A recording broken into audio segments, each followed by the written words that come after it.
CI Prem Kumar arrest.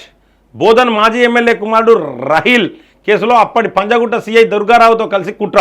Prem కుమార్కు శనివారం సిసిఎస్లో posting, ఆదివారం arrest. పరారీలో ఉన్న దుర్గారావు కోసం గాలిస్తున్న పోలీసులు.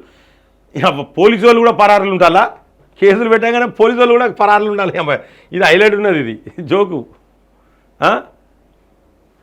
మధ్యమత్తులో కారు వేగంగా నడిపి ప్రమాదానికి కారణమైన బోధన్ మాజీ ఎమ్మెల్యే షకీల్ కుమారుడు రహీల్ను కేసు నుంచి తప్పించడంలో కీలకంగా వ్యవహరించిన సిఐ ప్రేమ్ కుమార్ను పోలీసులు అరెస్టు చేశారు. కేసు పూర్వాపరాలిలా నిజామాబాద్ జిల్లా బోధన్ మాజీ ఎమ్మెల్యే షకీల్ కొడుకు రహీల్ గత డిసెంబర్ 24 తెల్లవారుజామున హైదరాబాద్ పంజగుట్ట పోలీస్ స్టేషన్ పరిధిలోని ప్రజాభవన్ వద్ద మద్యం మత్తులో వాహనం నడిపి బారికేళ్లను ధ్వంసం చేయడంతో పాటు ప్రజావానికి వచ్చిన వారిని ఢీకొట్టిన విషయం తెలిసిందే. ప్రమాదం జరిగిన వెంటనే అప్పటి పంజగుట్ట ఇన్స్పెక్టర్ దుర్గారావు రహీల్ను పోలీస్ స్టేషన్కు తరలించారు. అదే సమయంలో దుబాయ్లో ఉన్న మాజీ ఎమ్మెల్యే షకీల్ ఈ కేసు నుంచి తన కుమారుని తప్పించేందుకు సిఐ దుర్గారావు బ్యాచ్మేట్ అప్పటి బోధన్ ఎస్హెచ్ఓ ప్రేమ్ కుమార్తో పాటు తన అనుచరుడైన బోధన్ వాస్తవ్యుడు వస్సేన్ను రంగంలోకి దింపాడు. దాంతో పంజగుట్ట పోలీసులు రహీల్ స్థానంలో షకీల్ డ్రైవర్ అబ్దుల్ అరీఫ్ను ఉంచి రహీల్ దుబాయ్ పరారయ్యేందుకు సహకరించారు. ఈ ఎపిసోడ్కు అక్కడితో తెరబడింది అని భావించారు. అయితే అనూహ్యంగా విషయం వెలుగులోకి రావడంతో కొత్త కథ అల్లారు. బ్రీత్ ఎనలైజర్ పరీక్షలు చేయించుకునేందుకు రహీల్ను పంజగుట్ట ట్రాఫిక్ ఠాణాకు తరలిస్తుండగా తప్పించుకున్నాడని దుర్గారావు చెప్పుకొచ్చారు.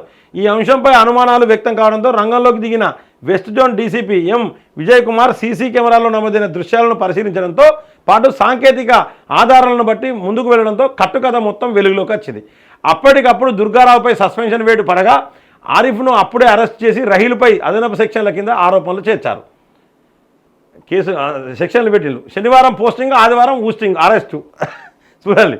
మొత్తంగా ఈ కేసులో ప్రేమ్ కుమార్ కీలకంగా వ్యవహరించారని అతని సూచనలతోనే పంజగుట్ట ఎస్హెచ్ఓ దుర్గారావు కేసును పక్కదారి పట్టించి రహీల్ దుబాయ్ పారిపోవడానికి సహకరించారని పోలీసులు గుర్తించి ఆదివారం అరెస్ట్ చేశారు.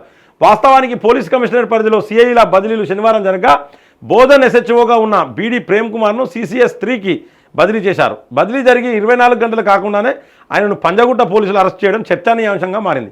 ఈయనతో పాటు అదే పట్టణానికి చెందిన వస్సేను కూడా కటకటాల్లోకి పంపారు. ఇక పరాల్లో ఉన్న పంజగుట్ట మాజీ ఇన్స్పెక్టర్ బి దుర్గారావు కోసం వెస్ట్ జోన్ పోలీసులు గాలిస్తున్నారు. ఎందుకు మీ కథలు? అందుకే నేను ఏం చెప్తాను, రోజు చెప్తాను అధికారులకు. రోజు ప్రజాప్రతినిధులు చెప్పినట్టు ఎవరు వాడితే వారు చెప్పంగానే కథ ఎమ్మెల్యే చెప్పిండు, మంత్రి చెప్పిండు, నేను ఇంటా అంటే ఒక ఇట్లా జైలు పోతారు. ఇజ్జత్ మానాలు పోతాయి. చూసినారు కదా, ఇజ్జత్ మానాలు పోతాయి. అందుకనే మీరు ప్రజాప్రతినిధులు చెప్పింది వినాలే, ఎక్కడికి వినాలో గాడికి వినాలే.